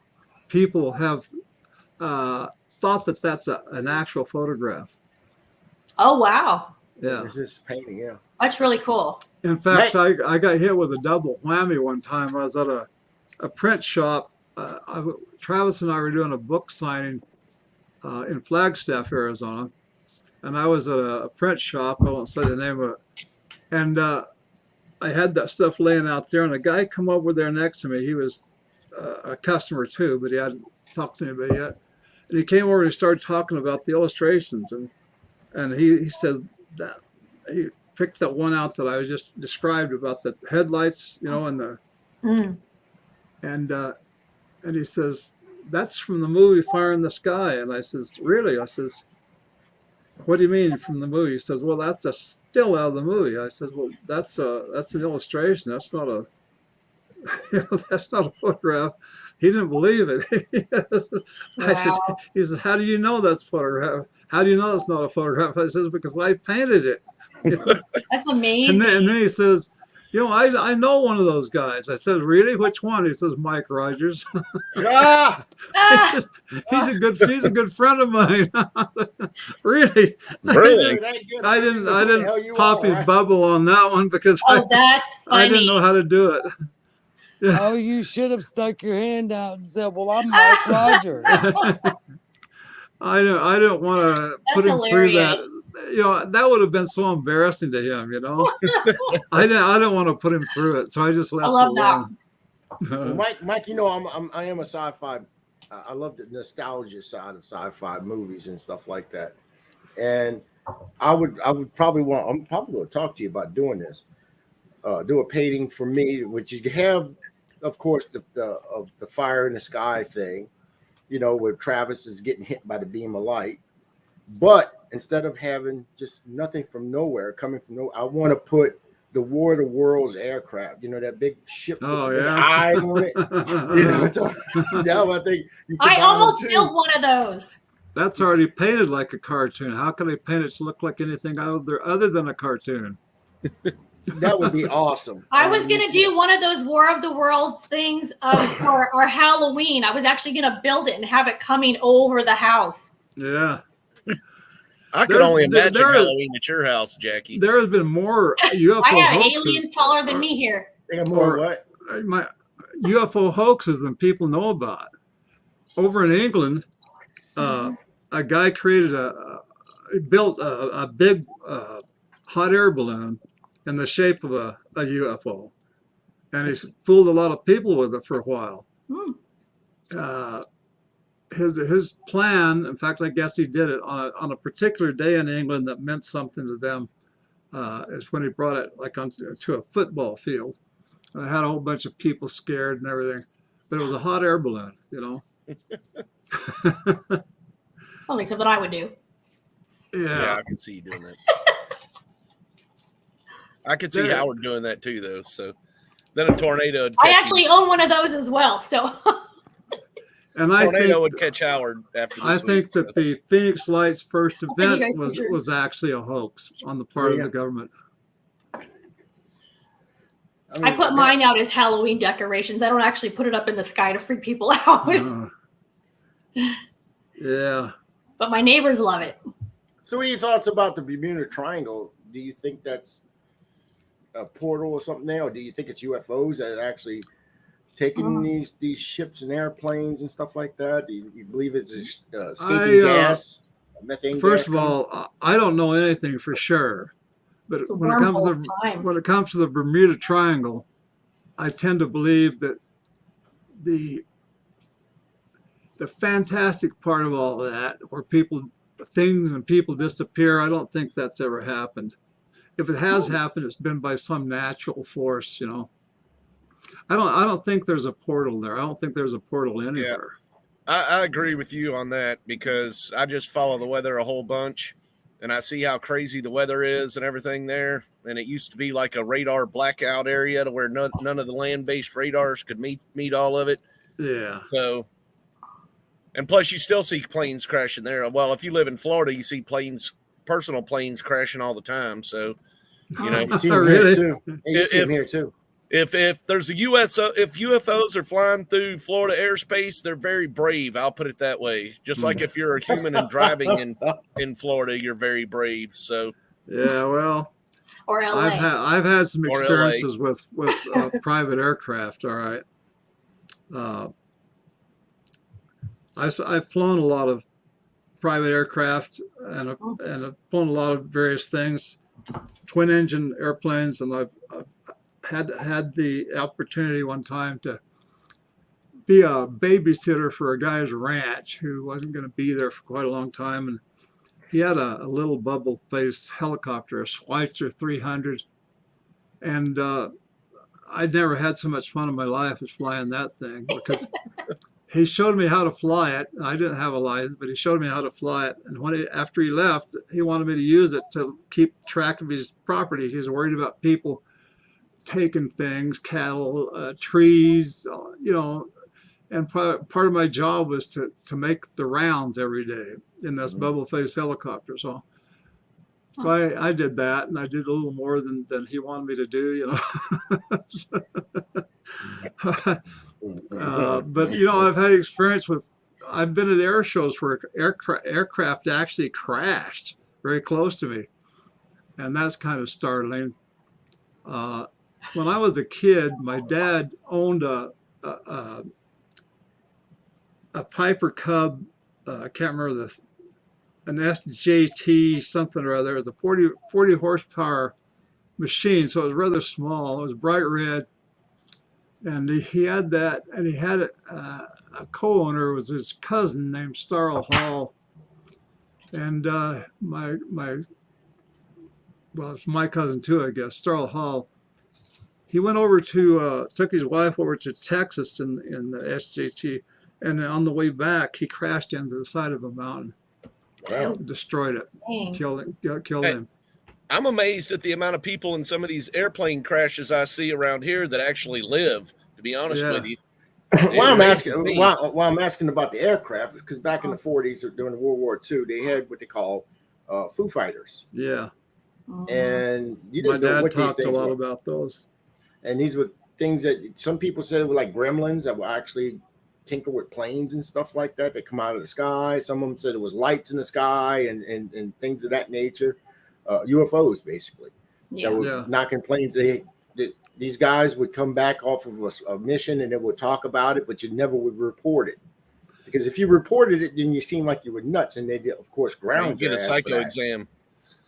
You know, when this is before I was born, but my grandfather actually saw a sphere almost identical to what my brother and I experienced in the woods 3 years prior to, well, actually 7 years prior to Travis and I's experience.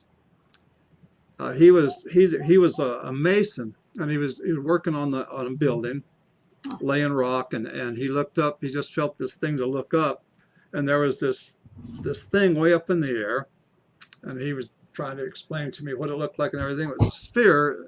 It was metallic in color, shiny metallic, and he said it stayed up there for quite a long time and then took off. And what that reminded me of was, because I didn't even hear about that until after I told him about that thing that happened to my brother and I. It was almost identical. It just suddenly, I had this feeling to look up, and there it was. Hard to say how high it was or how large it was, but it was like if you held your thumb up at arm's length, it was about half the width of my thumbnail in diameter. Okay. Mm-hmm. And believe it or not, that may not seem very large, but if you try sizing the moon to that, the moon is smaller. Yeah. You can put as many as 12 moons on your thumbnail at arm's length, held at arm's length. A lot of people don't believe that. People believe that the moon is like, you ask them at first without telling them, how big is the moon to your thumbnail? Oh, probably a little bigger than my thumb. I've had people say this, and then one time it was before moonrise. It was supposed to be a supermoon, right? They were certain it was going to be large. And when after the moon came up, they couldn't believe how small it was. It was like like from watching Apollo 13. Yeah. Yeah, where he goes up there and he's like looking at the moon. Yeah. Oh, and yeah. Well, he's on the Earth and he's looking up at the moon. In Apollo 13, they're wanting to go to the moon, so they're looking up and he's looking at he's like covering his thumb. And then whenever he gets to the moon, he's doing the same thing with Earth, showing how far he goes away from Earth. So in Earth from the moon, Earth is barely the size of your thumbnail. Yeah. That's amazing. And people don't know that. The same thing is true of the sun. People can't size the sun that way because you can't look at it. Yeah, when I'm it's not going to go too stick bright. up my thumb and try to look at the sun. But the sun is the same apparent size as the moon. So whatever, you look at the moon and say you can put 12 moons on your thumbnail. You have to imagine this, but you can put that many suns on it because it's the same apparent size from any position on Earth. I got a little food for thought for you on this. You said that your grandfather saw a sphere. Yeah. Right. And of course, what happened with your father? I mean, you said your father had witnessed some of these things, and no, he talked about Foo Fighters. He did never see. And then, of course, you experienced them. He did see a bunch of the Kenneth Arnold thing. He probably saw that too when it came here, right. Or when that group of bobbing UFOs, because he saw the same thing. Well, my food for thought is that you have generations in your family that actually witnessed these things.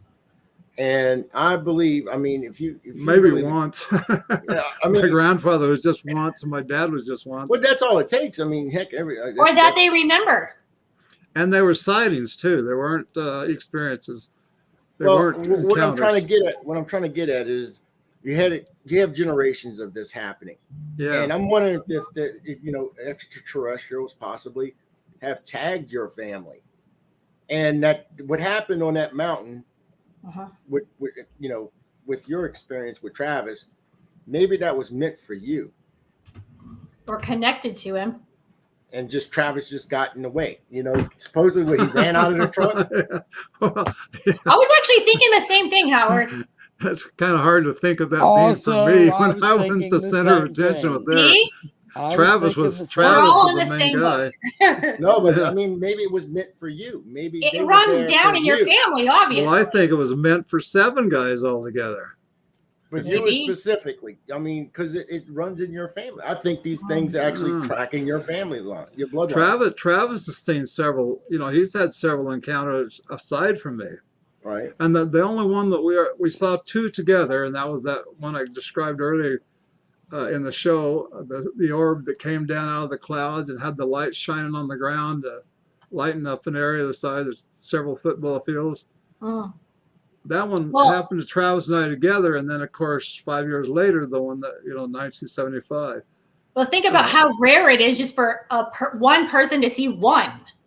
Like how many? Think about how many Right, you've seen. especially someone who looks at the sky all the time, like myself.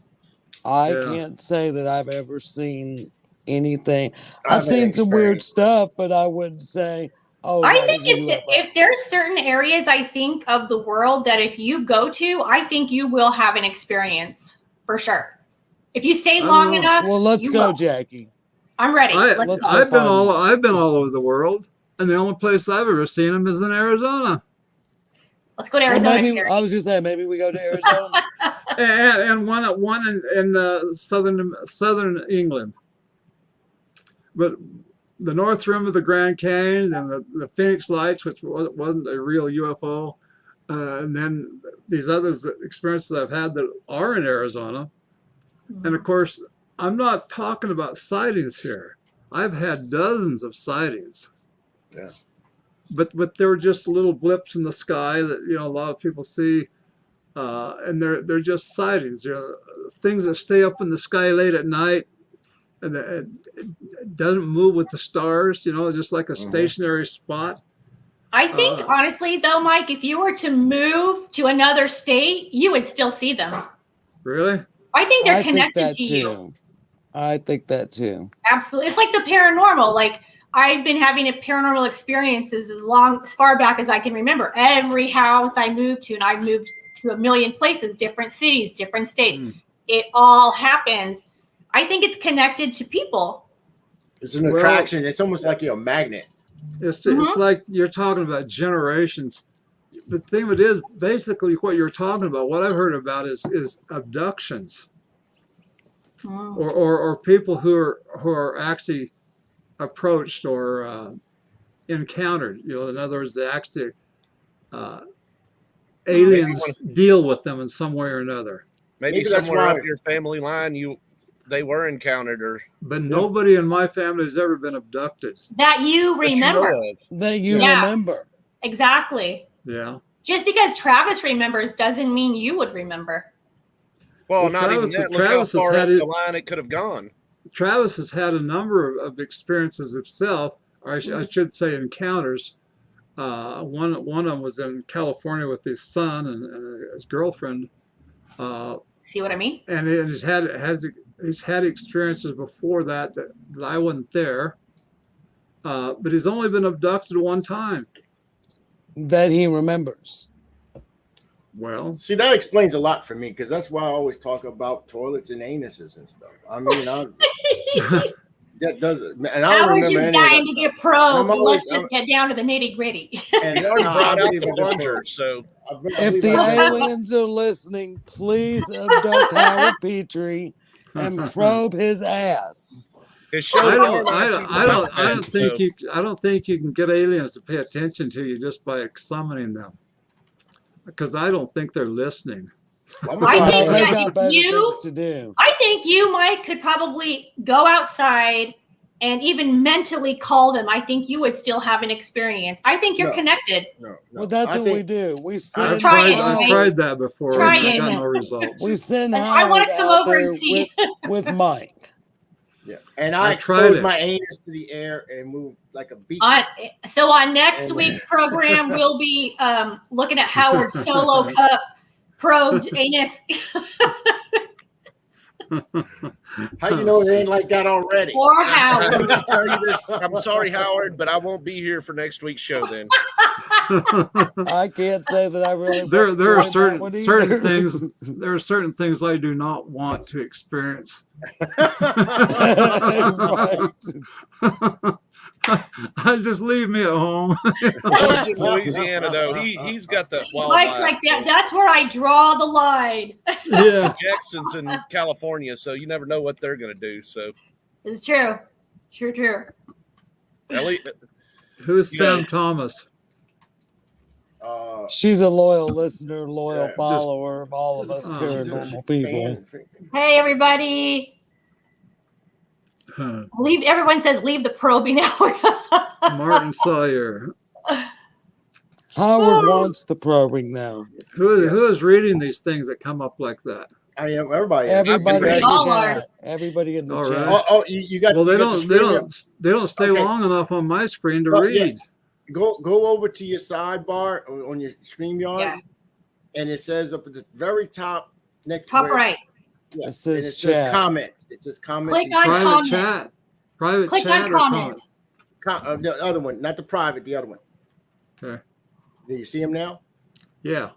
Okay. Yeah, there you that's go. all the people Oh. watching. yeah, Mike, the one Okay. he's been, or the ones that you've been seeing, are the ones that Howard's been putting up on the screen so everybody could see. There you go. And there's one that says, "Hello, Mike." Yeah, Yeah. I'm reading them. Some of them are in language that I don't understand. You know, this jargon. You know, I do not understand text jargon. I don't understand it. Oh yeah. I don't know about everybody else, but I would love to see a UFO and aliens. Or aren't you supposed to hook up with Mike and go into the woods? I would love to, Mike. Well, let me tell you something. He laughs like no. I have never Right, ever he's like, I have I'm not never taking seen an people with alien. it. I've never seen an alien. I've seen UFOs, but I've never seen an alien.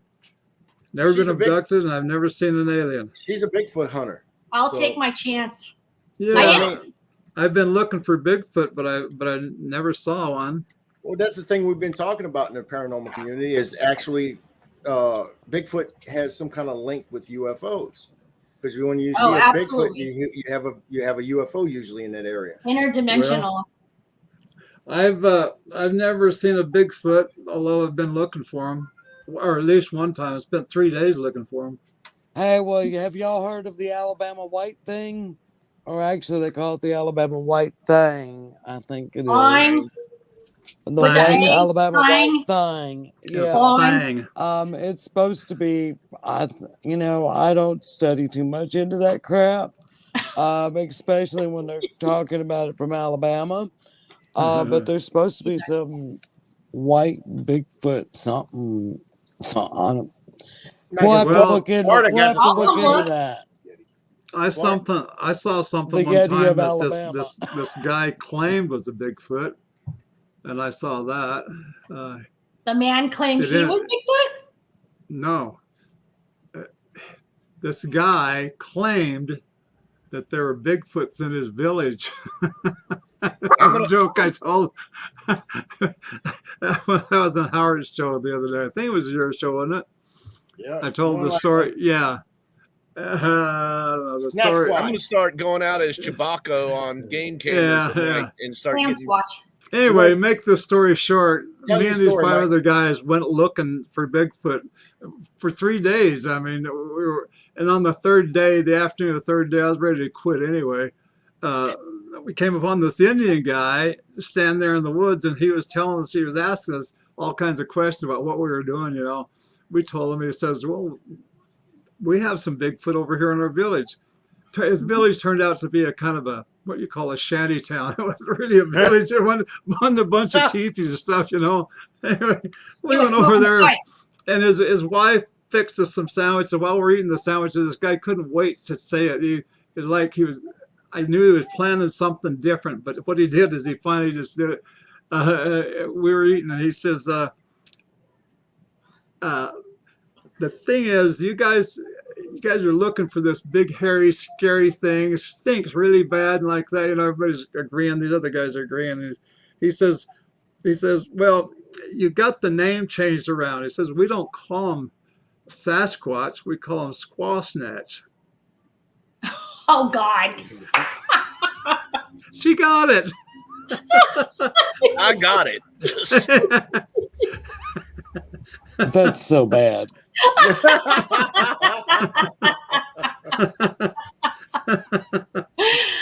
Oh my God, that's funny. We left, right? Didn't ever see a Bigfoot. Didn't ever see a Sasquatch. Chad's like, I'm out. No, he ain't. I was done then. After I ate my sandwich, we He went. fell out on the Oh, floor. that's so- funny. We had to get a ride back to our cars. Oh, but that's that was hilarious. it. Yeah. Well, we got 1 minute to the show ends, and I want to go ahead and say thank you, Mike, for coming on. We enjoyed it. All right. Very informative. Very, very Absolutely. Thank you. When you Yes, come thank back, you, get your Mike. book. When you get your book ready, once you come back, of course, I'm gonna have you back probably before. Yeah. That, but Oh, I want you just to get hope on our I get show. it done here soon because I've worked on it too damn long. yeah. I've got I all the can't wait to illustrations read it. done. and of course, I'm expecting my copy of that book. And Yeah. come on, You'll over. get it. But within reason here. Let's see. That's Salt Tar and okay.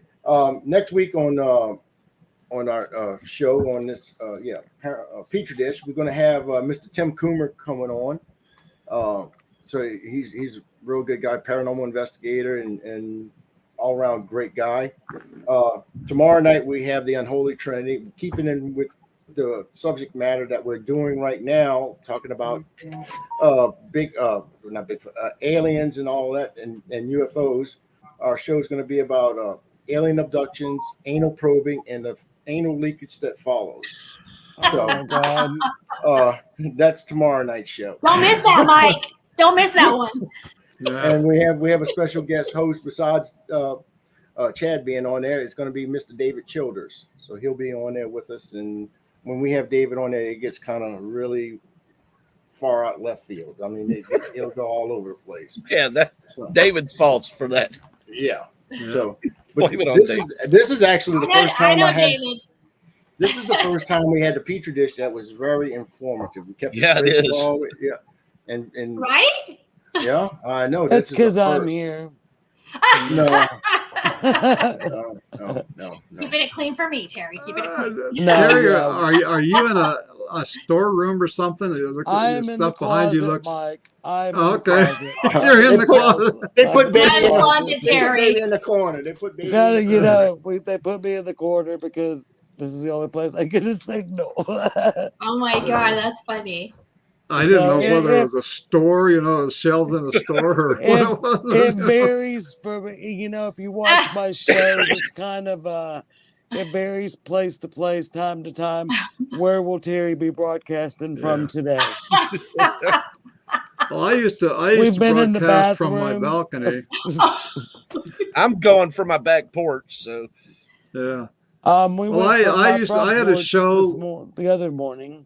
I had a show on KGRA for 14 months.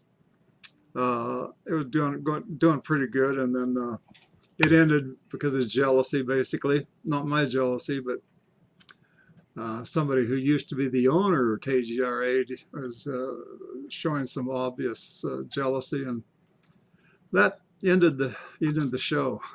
that happens. Yeah. Well, me and Mike's been talking for the last couple of days, actually, and I'm trying to get him to do his own podcast show. And we're actually talking about how we're going to do this and possibly do it on occasion where we just have a show with just Mike. And I think he was talking about he wants me to help him out with that, and I'm trying to help him out and get that started and run it up. Yeah. And might That'd be even awesome. That would be co-host with him awesome. on that. I'll listen. I'll be there. Yeah, well, Same. one thing I'm full of, and that's talk. You're Well, full I of think talk, huh? I That'd think be all good. of us are, Mike. That's why we're all doing these shows. Well, this would be Yeah. a good combination. See, Mike's full of talk. I'm full of shit, so it'll work out.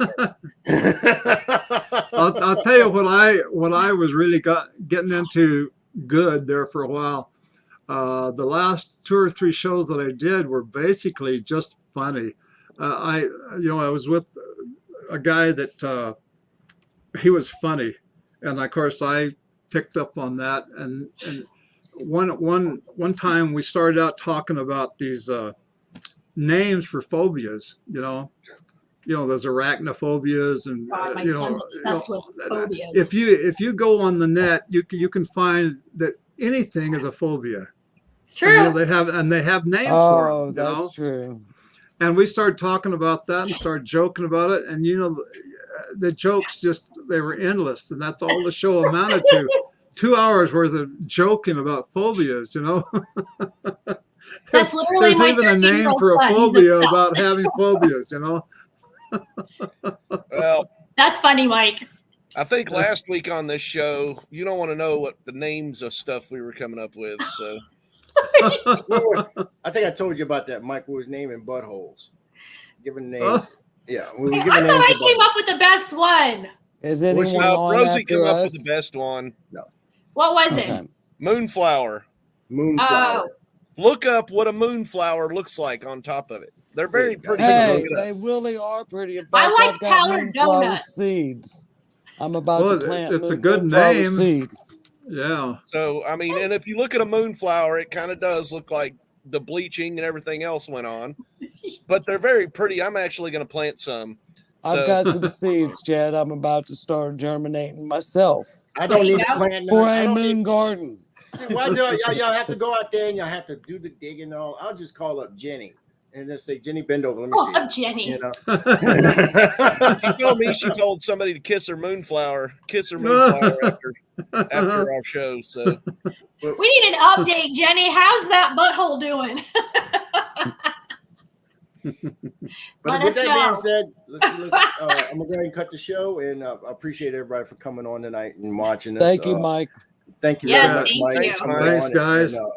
And very everybody, informative. see y'all tomorrow night or next week. So stay tuned. You never know what we'll come up with. All right.